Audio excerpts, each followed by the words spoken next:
Well, good morning everybody, and today I thought that I would review or take some time to look at the legendary 1989 album Symphonies of Sickness by the one and only Carcass. Came out on Earache Records in 1989. This is also the version of the CD that has all the bonus tracks, not all the tracks, but some of the best ones from Putrefaction from 1988. And this review also will basically pertain sort of as a tribute as well to Diz Island Dave, who I talked about in another video, who I can't find his channel. I guess it's gone. Whatever the case may be, he did a lot of great reviews. He reviewed Symphonies of Sickness, Horrified, just showed his vinyl collection, shit like that. Really cool dude, and I wish him the best if he's somehow watching this video. But, to get into it, John Peel, in 1988, he'd said that Putrefaction was his favorite record of 1988. And if you look back at history, you realize that John Peel wasn't wrong about a lot of stuff. I mean, he put on so many fantastic bands in the scene. He was responsible for hosting one of the best radio programs I ever had the fortune of hearing.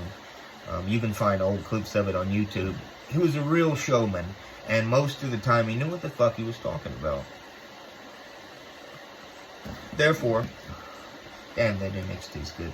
When he named Putrefaction his favorite album in 1988, it was only right to have Carcass come on. And he did some BBC sessions with Carcass in 89 and 88, and even 90, I believe. Really good shit. Carcass fans are sort of divided, since every Carcass album is so different. Carcass are almost like Ween in terms of dividing the fans. Not to say that they're experimental or some shit like that, but every Carcass album is different, and this and Putrefaction have always remained my favorite, even back from middle school. I still get a big kick out of Putrefaction, and especially Symphonies of Sickness. There are just some total spine-crushing death metal classics on Symphonies of Sickness. It's hard not to love it. You get the mighty Embryonic Necropsy and Devourment, which is a really progressively heavy death metal song for the 1980s. You get Reek of Putrefaction, which is a just total fucking head removal. And every track on Symphonies of Sickness is a highlight. I really couldn't tell you a bad track, you know. I guess Cadaveric Incubator of Endoparasites is a little bit of a sleeper, but still has one of the best guitar solos I've ever heard for a track, especially if you're listening to the BBC edition from 89, I think. They tore it up. But everything on here is extremely fucking solid. Exhumed to Consume is a fan favorite. And Swarming Vulgar Mass of Infected Virulence, or whatever the fuck it is a terrifying song about pimples, acne, shit everybody has to deal with.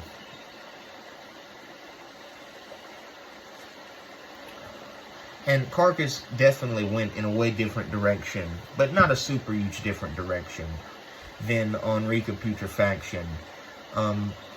Basically considered the birth of gore grind, and I can't say I really disagree with that. You know, Exisma came way later.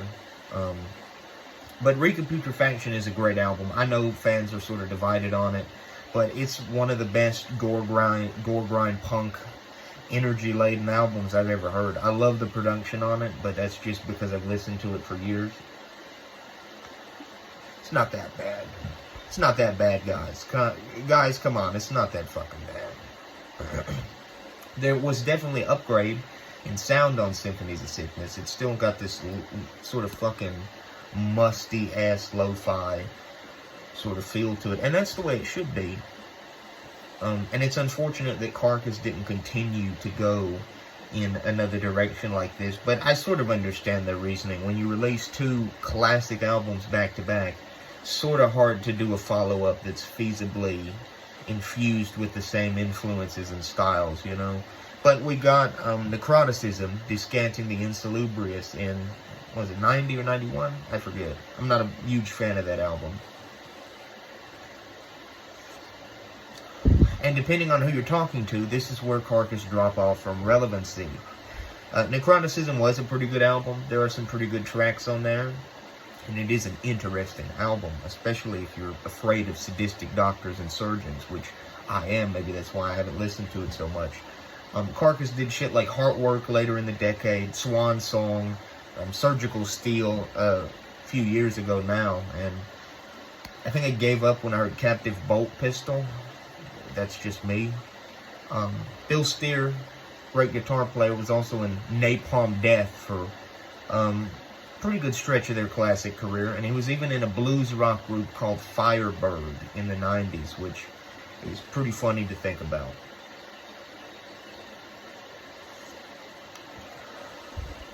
But this album is a classic front to back. You know, every song on here is fantastic. I couldn't tell you one that I don't recommend. 10 tracks of solid, fucking crushing, unleaded brutality. No wonder people always name Symphonies of Sickness as a best death metal album of all time. And it really is. 1989 was a fierce year to be a death metal band. There were so many great fucking releases. You know, and even in the years before that, 88, 89, and 87 were the peak years of extreme music, you know. Consuming Impulse came out the same fucking year. This album came out. You know, Leprosy had just come out. Spiritual Healing was close to coming out. It was almost 1990. So many bitchin' fucking tracks. And I'm very lucky to own this on CD and to have a vinyl copy as well. This is the yellow Earache CD edition. And I don't think I even ever played this. I don't think I ever play that. I think I always spin the vinyl, but that's just me. So, if you're thinking about getting into some Carcass, you'd do much worse so than to not to. They really did have it down in the 80s, at least for a little bit. Reeker Putrefaction and Symphonies of Sickness are two of the best extreme music albums ever recorded.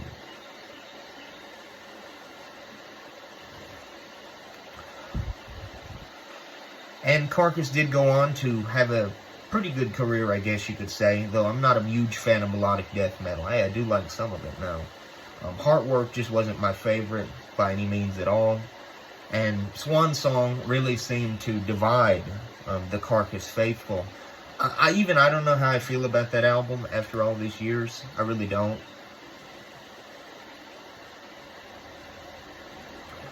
I had a buddy in high school who, I don't think we speak anymore, but he had a bunch of Carcass stuff, and I was like, dude, since when are you a Carcass fan, man? That rhymed. And I seen he bought Reeker Putrefaction, which, hey, man, good effort. But his favorites were shit off Swan Song, which I thought was hilarious. I remember him blasting Keep Rotting in the Free World one day, which I was shocked to hear.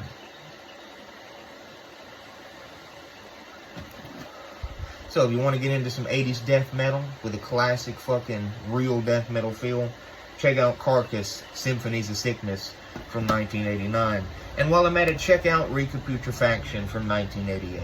Truly two of the best extreme music albums ever fucking recorded.